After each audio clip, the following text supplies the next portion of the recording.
You know, I think it could potentially be attributed to a couple of different factors, but we do want to talk a little bit about the gains we're seeing in other parties. We've got independents up. We also have Republicans up as well. And so let's take a look at the numbers and where things stand right now. Again, this is all the data from the Secretary of State's office, but it shows in less than 5 years, independents have gained more ground than any other group in the state, with 170,000 more registered voters compared to 2020. Republicans picked up about 89,000 registered voters in the same time span. And on the other hand, Democrats lost 108,000 registered voters since then.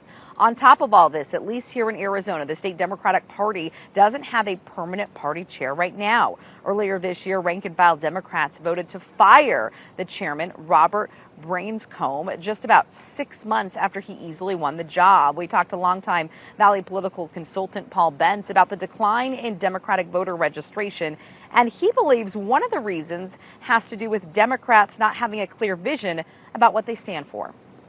Being the anti-Trump party has not been enough to rally folks to their cause. They certainly need to have a position of what they're for, but also something that appeals to a broader portion of the electorate, that attracts back those independent and unaffiliated voters that have been so essential for Democrats in the previous elections like 2022 and in 2020.